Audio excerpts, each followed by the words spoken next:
আসসালামু আলাইকুম ফ্রেন্ডস, কেমন আছেন সবাই? সবাইকে স্বাগত জানাচ্ছি আমার আরেকটি নতুন ব্লগে। গত ফ্রাইডেতে আমরা কোথায় গিয়েছিলাম, সারাদিন কী করেছিলাম সেটাই নিয়ে আজকে আমার ব্লগটি।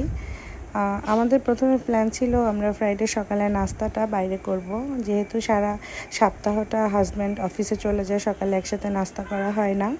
তো তাই ভেবেছিলাম আজকের দিনটা একটু বাইরে সকাল সকাল বের হয়ে নাস্তা করব।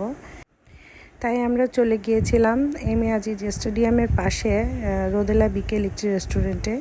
এখানে স্পেশালি ফ্রাইডের দিনই সকালবেলায় নাস্তার আয়োজন করা হয়। তো এই রেস্টুরেন্টটাতে অনেক দিন ধরেই আমার যাওয়ার প্ল্যান ছিল।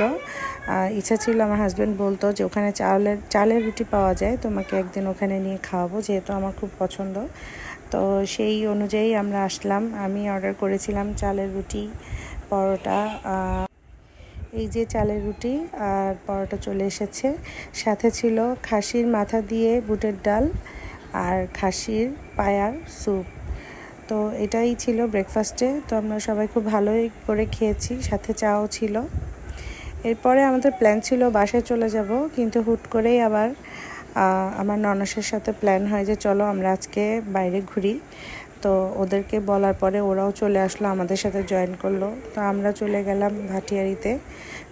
এই জায়গাটাতে আসলে আমাদের অনেক দিন আসা হয় না, তাই আপারাও চিনে না, তাই ভাবলাম আজকে তাদেরকে এখানে নিয়ে আসি। ওদের আসলে এই জায়গাটাতে খুব কম আসা হয়। তো সাথে আমরা আমার শ্বশুরকেও নিয়ে নিয়েছিলাম। ব্রেকফাস্টের সময় শ্বশুর ছিল না, তো পরে আমরা আমার শ্বশুরকেও নিয়ে নিই। আমাদের আজকে যে প্ল্যানটা ছিল সেটা হচ্ছে নেক্সট 24 তারিখে আমার শ্বশুরের জন্মদিন। তো যেহেতু 24 তারিখের সময় হয়তো ওর আব্বু বিজি থাকবে, আমার হাজব্যান্ড বিজি থাকবে, তো তখন হয়তো আমরা সময় করে সব কিছু করে উঠতে পারবো না, যেহেতু ফ্রাইডে ছুটি আছে।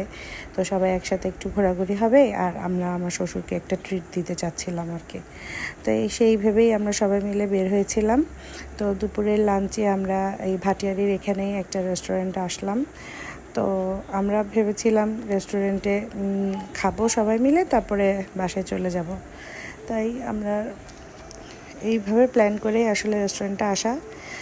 তো এখানে আমরা অর্ডার করেছিলাম ফ্রাইড রাইস, চিকেন মশলা, তারপরে মিক্সড ভেজিটেবল। আনএক্সপেক্টেডলি এদের খাবার খুবই মজা ছিল। খাওয়া দাওয়া শেষ করে আমরা আবার ঘোরাঘুরি শুরু করলাম, বের হয়ে গেলাম। তো ভাবলাম যে একটু বেরোই যখন হয়েছি, একটু ঘোরাঘুরি করে যাই। তো আমরা বললাম যে এখান থেকে যখন ক্যাফে 24টা কাছে, এখানে একটু ঘুরে যাই আর ঘুরি দেখি। তো আমরা সেই অনুযায়ী গেলাম ক্যাফে 24-এ। বাইরের ভিউ দেখতে দেখতে আমরা যাচ্ছিলাম, খুবই ভালো লাগছিল। এই রাস্তাটা আসলে খুবই সুন্দর, এখান দিয়ে ড্রাইভ করতে খুবই ভালো লাগে।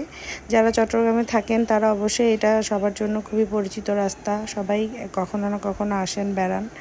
আর যারা বাইরে থাকেন, ঢাকায় থাকেন বা চট্টগ্রামের বাইরে থাকেন, তারা আসলে অবশ্যই এখানে আসবেন, অবশ্যই ভালো লাগবে। ক্যাফে 24-এ এসে দেখি এখানে শুক্রবার অনেক ভিড়, অনেক মানুষ, কিন্তু আমরা এত গরম ছিল সেদিন, সবাই একদম ভিজে একাকার। আমাদেরকে দেখে বোঝা যাচ্ছে আমার বাচ্চাটা পুরা কাহিল হয়ে গেছে গরমে ভিজে। তো আমরা এখানে আর বেশিক্ষণ স্টে করতে পারিনি। ভাবলাম যে কেন যে এখানে আসলাম, তার চেয়ে মনে হয় পতেঙ্গা বা বিচের ওইদিকে গেলেই আমরা ওখানে একটু বাতাস হবে। তো সেই ভেবে আমরা আবার এখান থেকে তাড়াতাড়ি বের হয়ে পড়লাম যে চলো আমরা এখানে না থেকে পতেঙ্গা চলে যাই, টোল রোড দিয়ে চলে যাব। তো সেই ভেবে আমরা রওনা করে দিলাম। শুধুমাত্র গরমের কারণে আমরা আজকে এই জায়গাটা ঘুরে দেখতে পারলাম না, কারণ এত গরম ছিল আসলে এখানে স্টে করা যাচ্ছিল না, অনেক ভিড়ও ছিল। তো শীতে কোনো সময় এসে আরেকবার ঘুরে যাব, এই আশা নিয়ে আমরা আজকে চলে যাচ্ছি। তো যাওয়ার সময় একটি সেলফি তুললাম, আর এখান থেকে কিছু আমরা কিনে নিলাম। আমরা ভিতরে ঢোকার সময় কিছু আমরা কিনে নিয়েছিলাম, তো আবার নিয়ে যাচ্ছি, যেতে যেতে খাবো এই আশায়। তো গাড়িতে উঠে পড়লাম এবং ভিউ দেখতে দেখতে আমরা রওনা করলাম। যেতে যেতে সানসেট হচ্ছিল, তো দেখতে দেখতে যাচ্ছিলাম, খুব ভালো লাগছিল। ইচ্ছে করছিল যে এখানে একটু নেমে ছবি টবি তুলি, কিন্তু এতই গরম ছিল যে আমরা যে নামবো সেই সাহসটা করতে পারছিলাম না, বা বাচ্চারা ভিজে পুরো একাকার হয়ে গিয়েছিল। আমি বাচ্চাদেরকে গাড়ির মধ্যেই আবার ড্রেসগুলো চেঞ্জ করে দিয়েছিলাম। তো পথে যেতে যেতে রাস্তায় আমরা যখন সন্ধ্যা হয়ে আসলো, হঠাৎ করেই বৃষ্টি শুরু হয়ে গেল। আবার রাস্তায় অনেক জ্যাম। এই নিয়ে আমরা ড্রাইভ করতে করতে আর পতেঙ্গা যাওয়ার ইচ্ছাটাও আমাদের চলে গেল যে ওখানে গিয়ে কী করব। তো আমরা ড্রাইভ করতে করতেই এই বৃষ্টির মধ্যে প্রায় অনেকক্ষণ আমরা ড্রাইভে ছিলাম। ভালোও লাগছিল, আবার একটু ভয়ও লাগছিল, কিন্তু ফ্যামিলির সবাই একসাথে ছিলাম, গান শুনছিলাম বৃষ্টির মধ্যে। ওদের সাথে আরেক গাড়িতে কন্ট্যাক্ট করছিলাম। পরে আমরা বললাম যে না থাক, আজকে আর হয়তো কোথাও ঘোরাঘুরি হবে না, চলো আমরা বাসায় ব্যাক করি। আর তো এই বলে আমরা আবার রওনা দিলাম বাসার জন্য। তো পুরা ঘুরে আমরা নেভাল ঘুরে, বিচ ঘুরে, ওই এরিয়া পুরাটা ঘুরে আমরা ব্যাক করলাম। তো যাওয়ার পথে যেহেতু বাসায় কোনো রান্না বান্না হয় নাই, তো রাতের ডিনারটাও আমরা বাইরে সেরে নেওয়ার প্ল্যান করলাম।